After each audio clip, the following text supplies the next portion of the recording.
kusan waɗannan 'yan ta'addan mu mun jima da su. Zan faɗi wata magana wanda wallahi tallahi ba don munasaba ba zan faɗe ta ba, amma zan faɗe ta ne saboda ban san me gobe za ta haifar ba.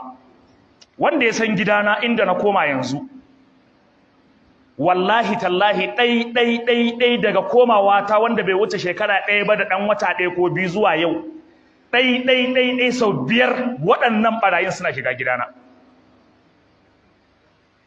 Saboda ni ina da zurfin ciki, ba kowa nake gaya matsalata ba. Allahn da ya busa mun numfashi nake kwanciya na gaya mar, ko in tahi cikin dare in gaya masa. Wallahi ba don munasaba ba za ku sani ba. Sau 5 suna shiga gidana. A karo na biyu da suka shiga, gaba da gaba muka yi da ɓarawon da sharɓe ɓiyar wuƙa a hannun shi.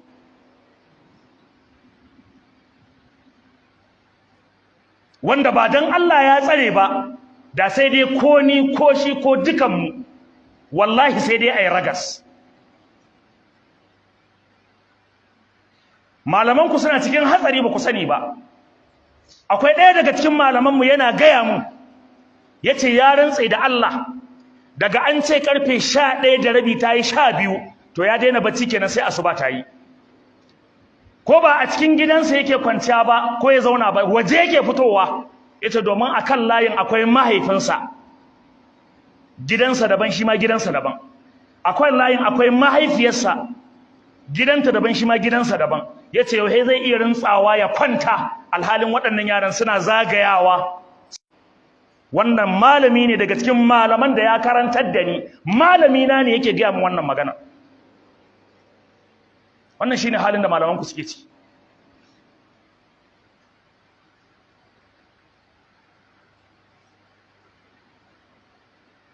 Lamarin ya wuce tunaninka, ya wuce. Wajibi ne akan anguwanni su ɗauki matakai domin su ga cewa sun kawo ko sun sassauto da wannan ɓarnar da take faruwa a unguwanninsu. Ko dai ku dinga fitowa patrol, kuna zagayawa kuna kallon suwa suke muku ta'addanci. Yadda suka je ba doka suka sayi adda, kai ma ka je ba doka. Wace doka ne ake bi a ƙasar? Ka sayi addarka ka ɓoye. Duk uban shegen da ya tunkare ka kama kamar ita wallahi. Ga hadisan Annabi Muhammadu.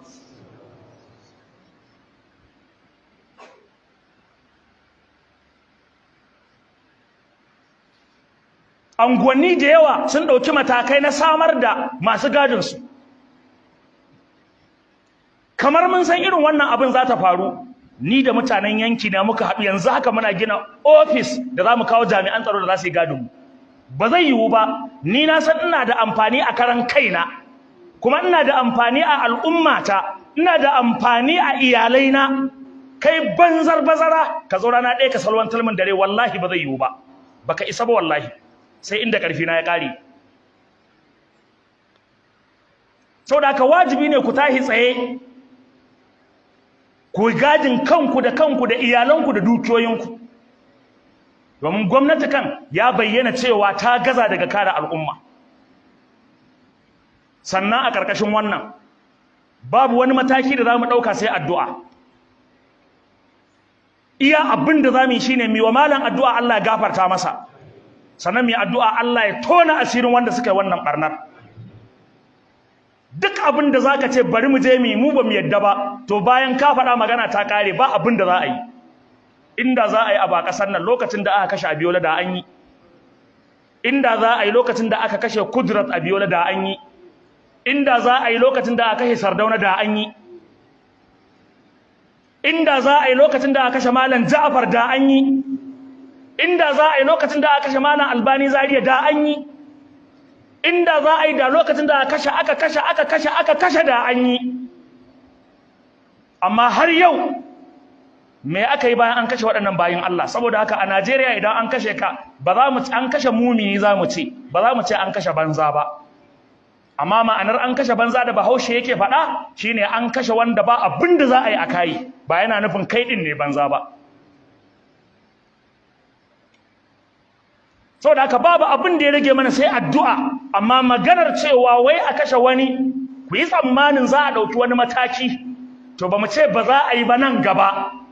muna fatan idan Allah zai kawo mana canji da zai sa idan an yi irin wannan ta'addanci a ɗau mataki to Allah ya nuna mana lokacin. Amma dai a yanzu abinda zuciyarmu ta yarje mana, abinda tunaninmu ya amince mana shine ba za a yi komai ba. Saboda haka mu ba za mu kira mutane mu ce su yi kaza ko su yi kaza ba, mu ba halinmu ba ne. Sannan self defense wannan abu ne a doka, kare kai, kuma kowa ya kare kansa gwargwadon abin da zai iya, kuma kowa ya mallaki makami bisa ga doka da oda yadda zai kare kansa daga duk wani abin da ya tunkare shi na cutarwa ko kuma na ta'addanci. Domin dokar kasar bata hana idan ina fuskantar barazana ko kana fuskantar barazana ka nema wa kanka mataki da zaka dauka saboda wanda kake zargin zai iya tunkara ka ba, bata hana ba. Yo wani ma yayi rawa bare dan makada, ma'ana wanda ba shi da amfani ma yake yawo da makami yake sara mutane, balantana kai da ba wanda zaka sara kanka zaka kare. Saboda ka wajibi ne mutane su tashi su nema wa kansu hanyar da za su kare kansu. Kar ka taba kowa, kar ka ci mutuncin kowa, kar ka saru kowa, amma duk wanda ya tunkare ka zai sare ka sare shi bi nassi riwayati hadisi rasulillah sallallahu alaihi wasallam. Wannan ita ce ka'idar musulunci jama'a.